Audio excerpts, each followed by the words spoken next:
Hello, everybody. Pastor Kevin here, bringing you this week's group curriculum guidance. If you jump to page 20, which is the chapter titled More Questions, we will jump straight in.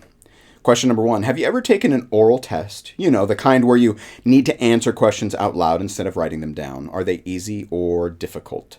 Explain.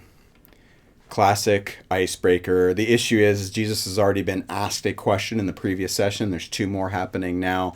And it's one of those things where, like, when you're on the spot and have to answer questions, your questions are not as concise or clear oftentimes as they are when you're able to write it down, think about it, kind of make some decisions about it, maybe even look other stuff up in order to clarify some of the ideas you want to put down. So anyway, you could use that as an icebreaker or not, your choice. Question number 2. Read Deuteronomy 25, 5 through 10 and Matthew 22, 34. What is the purpose of the law in Deuteronomy? What can we deduce about the Sadducees' goals and values? What seems more important than resurrection? If you read the Deuteronomy passage, you're going to learn about this thing called levirate marriage. And the whole purpose of this was primarily, if you look at the text, is to allow an Israelite's name to be, his legacy to be carried forward. So if a husband dies, the closest relative or brother even was called to take his wife and basically create a child. If no child had been born to that couple, then this would be the opportunity in order to kind of think of it this way, to extend the clan, tribe, and name of that person. Secondarily, you have to know that in the ancient world, a wife who loses her husband and has no means, right? Typically in the ancient world, the men and the sons would do a lot of the work and so forth. So this would leave them in a very vulnerable position. So I'd say that is a secondary reason why this law was put in place. But I mean, it's clearly, at least to me from the text, and as I read it, it seems a lot about that carrying on the name of someone, because God has given the Israelites, he's chosen them as his people, and he's put them in and given them land. So the intent was would allow that tribe to continue, and then no loss of land and so forth. Okay, so that's kind of the general idea. But if you look at how the Sadducees are asking questions about this, but what you need to know is the Sadducees do not believe in the resurrection. So they're asking a question that really they don't care about the answer for. But there is something interesting in there. It says, who would raise up offspring for them? Raising up is the same. It's the verbal form of the word in Greek for resurrection. So it's almost like there's this little pull in there of the raising. Of course you'd raise up. You would want someone raised up in your name. You can imagine the sarcastic Sadducee saying that. But their goal here is to try and discredit Jesus. So they're using a question that they don't even believe there is. The answer they're looking for is like, there's no way to win in that sense. But Jesus does, and we'll get there. Question number 3. Consider the theology of the Sadducees. They only consider the 5 books of Moses, Genesis, Exodus, Leviticus, Numbers, and Deuteronomy, to be scripture. If they don't believe in resurrection, but simply Sheol as the place of the dead, what are the theological implications? How might a Sadducee live out their life?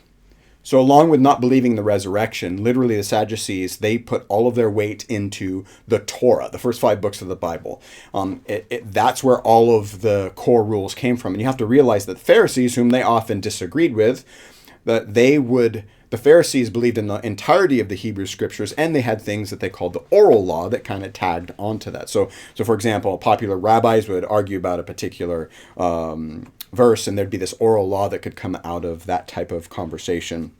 So there's all of this stuff the Pharisees are for. Sadducees are very straightforward. No resurrection. They don't believe in going to heaven. They believe that when you die, you basically are buried. So if you think about it, it makes sense in this question. What is the important thing to them?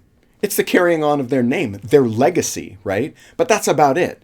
And if you really think about it, when you live your life, I mean, of course, we all want people to carry our name for, the family name.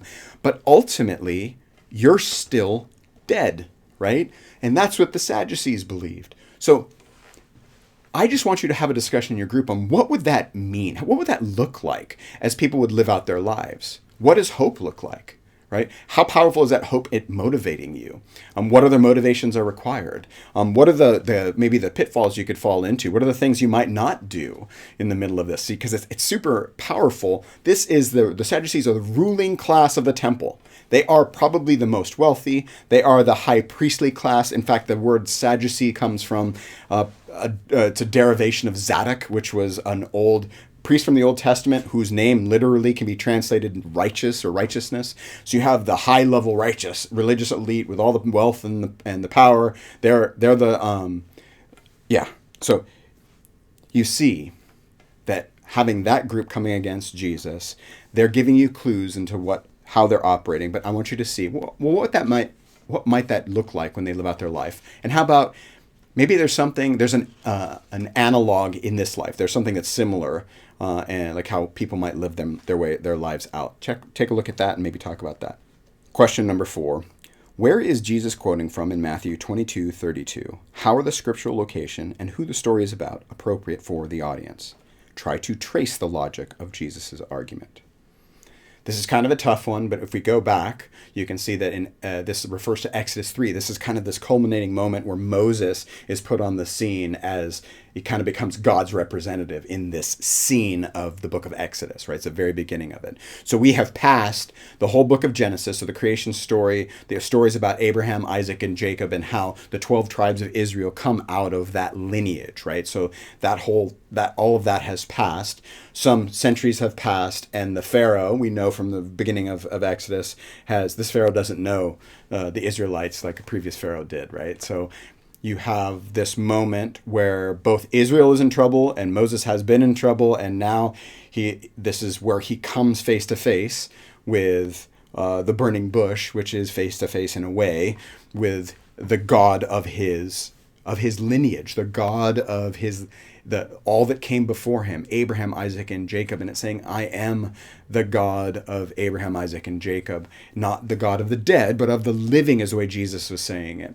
So it's a little bit hard to put together, but in reality, if you think of covenants, Abraham, God made a covenant with Abraham, and it was this covenant where he just says, look, I'm going to make you your children like the stars. I'm going to give you land. I'm going to give you kings will come from you. There are all these things, and these are things that the Israelites held on to. So in this moment, but that the Sadducees would see as a very authoritative moment, because it's in the first 5 books of the Bible, and it's about Moses, he wrote those 5 books of the Bible. So Jesus is using this one moment to say, when God would say that, even though those men had died, he is the one who actually holds their family line and their bloodline together and carries it forward. And he's saying, I covenanted with them. Do you think they're done? I'm not done, so why would they be done? You see, there's this idea of covenantal union where it doesn't happen in the Torah, but further on, you start getting this imagery of God as husband, as Yahweh is husband of Israel. And this it's a clever concept of just simply saying, in a covenantal sense, God, who is eternal and all-powerful, says, I am the God of Abraham, Isaac, and Jacob. Not that they were past, but through me, through God, through himself, is keeping not just their bloodline alive, but them, right? So there's this push against this idea of no resurrection.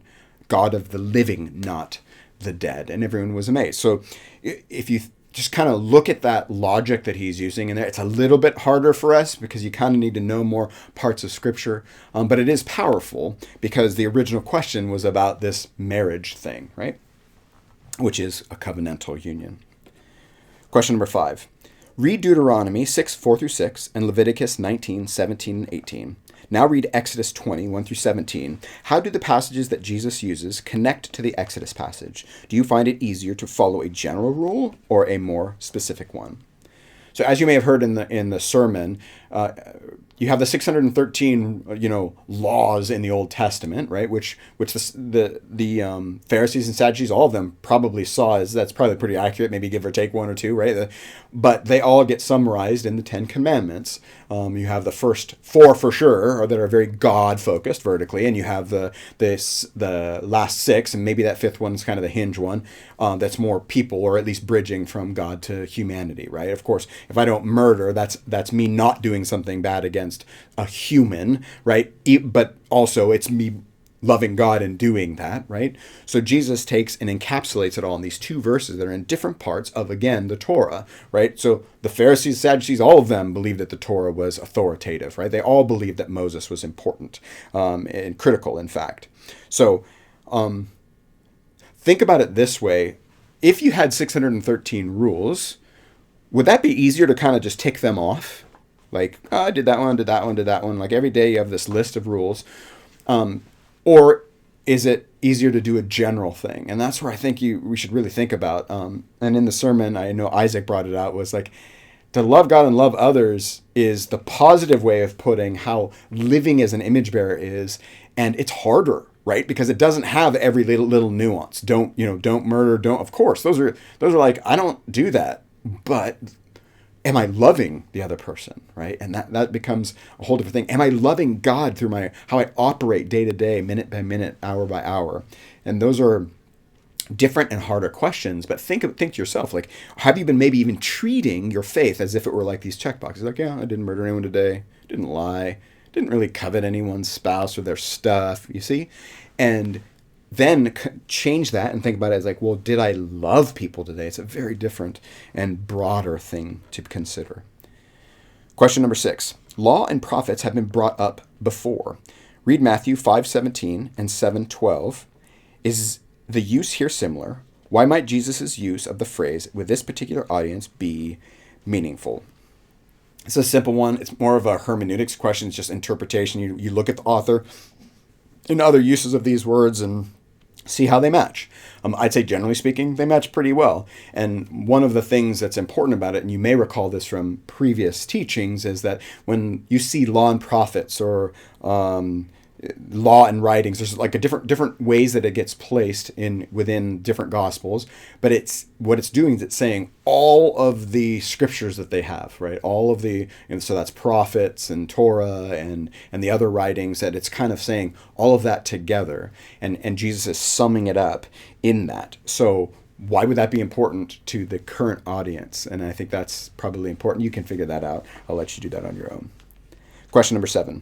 Read Psalm 110. What is the purpose of the psalm? Who is it about? Why might Jesus use the psalm to bring his point across? So this is regarding the last question, which is, by the way, posed by Jesus, right? The religious elite have brought their best, Pharisees, Sadducees, then Pharisees again, and they've brought their questions, and Jesus has astonished and marveled and kind of destroyed them all with these great theological judo moves, right? Now Jesus asks a question, and it seems like there's this culminating idea. And if you read Psalm 110, you're going to get this feeling of, no, this is speaking of someone who's really big, so big that is bigger than David. It's just what he's pointing out, is that, yes, of course, son of David, that is correct. But when David talks of this one, he's actually saying Lord, right? He's like, so it's building this case for, we're talking about the son of David, but do you know that this is far more than you ever imagined, right? And that's what this kind of whole Psalm 110 is bringing to the forefront. Take some time, read through the psalm. Think about how it connects to some of the other images or ideas we might have come through in Matthew. I feel like there's some connection to Psalm 2, which maybe we haven't talked about in Matthew, but we did talk in the Christmas series. So you just see these ideas start to come together. Question number 8. What are you better at, loving God or loving people? Explain. How do the two commandments go together? What can happen if a person gets them out of balance, i.e. do one thing without doing the other? Ultimately, truth be told, if you are loving God the very spirit of the living God is helping you love God, then you should automatically be loving others better. But you can see how this can get out of line, right? Imagine I do a really good job at following all of the law, right? Just say, think of a legalist, for example. There are going to be some laws associated to people, but generally speaking, that doesn't mean I'm going to necessarily be good to the people around me. I could focus very much on, man, my life, I got to just not step outside these lines God has created for me. I don't do this, don't do that, don't do this, don't do that. When in reality, there's far more to it than that. Then there's another way. If you think about like the culture probably is more like the other imbalance, which is people, right? But I think much of the culture believes that humans are the answer to what the world needs, right? There's this very humanist and almost atheistic, we can pull ourselves up by our bootstraps, and if we just get better educated and we just like tolerate people, for example, then things will be better. And you can see that starts to fly off the rails as well, because it is lacking the footing and anchoring of God and his will and ways, right? So when we image bear, we are doing both, but you can see sometimes you start to lean one way or the other. So for example, might have a season where my prayer life and my Bible are super good, but I'm just as ornery at work and at home as I was before. You see, that would be, I got my God stuff in line, but somehow this other stuff isn't working. So it's super important to pay attention to this, because it's very easy to get out of a line. You focus on one thing and you start to, at the detriment of other things. And this is where the very Spirit of the living God is here to help. God is with us, helping us, talking to us, reminding us through his word and sometimes otherwise, oftentimes through other trusted brothers and sisters in the Lord that are telling us, no, I think you're going the wrong way, or encouraging you like, that was so good. And you can see that there's this way that through the Spirit and the church of the living God, you have these means that will hold us in balance as far as how we love God and love others, because they belong together. When you start stripping them apart, I'd argue that's just no longer even Christianity. It's just not. You can't do that. You can't just love God or just love people. It must be both. And this kind of gets us to the gospel motivation. In it, I'm asking you guys to memorize just the Matthew 22, 37 through 40 verse. And part of this is just to get it into our bones that we are to love God and love others. And if we remind ourselves of that, it helps in several ways, because just as Jesus would silence the nonsense of the Pharisees and the Sadducees and the other religious elite, he, on our behalf and on humanity's behalf, has silenced death for us. And what that means is that as we memorize this verse, we should be remembering what he has done for us, because there are going to be times when we fail even. So we can look to him and thank him for allowing us to succeed, and we can look to him for forgiveness and mercy when we fail. And it all comes together on this person and work of Jesus, the one who is more than the son of David. He's a son of David and more. And we are called to bear our image in his likeness. We are supposed to follow him in this way of life.